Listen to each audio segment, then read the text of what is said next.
നമസ്തേ, ധന്വന്തരൻ വേദിനിരിക്കുകയാണ്. ഇത് രാസ്ന, അതായത് ചിറ്റരതയാണ്. മഹാരാസ്നാദി കഷായം, രാസ്നേരണ്ടാദി കഷായം, സഹജരാദി കഷായം തുടങ്ങിയ കഷായങ്ങളിലൊക്കെ അതീവ പ്രാധാന്യമുള്ളൊരു ഔഷധം തന്നെയാണ് ചിറ്റരത. വേദനയെ ശമിപ്പിക്കാൻ വലിയ കഴിവുള്ളതാണ്.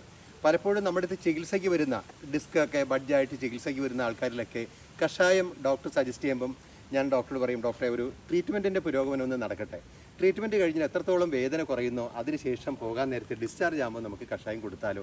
അന്നേരം എന്നോട് പറയും, കഷായം കൊടുത്താൽ പെട്ടെന്ന് വരുമ്പോൾ തന്നെ രോഗിക്ക് വലിയൊരു സന്തോഷമാകും, ആശ്വാസമാകും.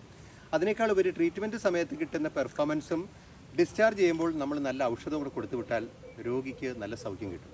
കൃത്യമായ ഡയഗ്നോസ് ചെയ്ത് വേണം ഏത് ചികിത്സയും നേരിടാനായിട്ട്.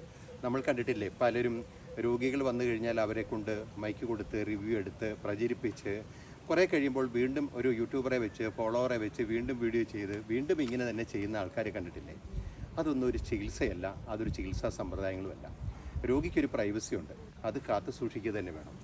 ലക്ഷക്കണക്കിന് ആൾക്കാർ ഇവിടെ ചികിത്സയ്ക്ക് 38 വർഷമായിട്ട് വന്നിട്ടുണ്ട്.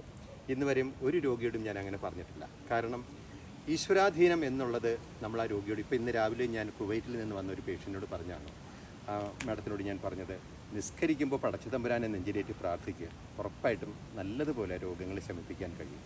വൈദ്യൻ രോഗിക്ക് സമാധാനവും കൊടുക്കുക, ശുദ്ധമായ ഔഷധങ്ങളും തയ്യാറാക്കി കൊടുക്കുക, അതുവഴി രോഗസൗഖ്യം ഉണ്ടാവും.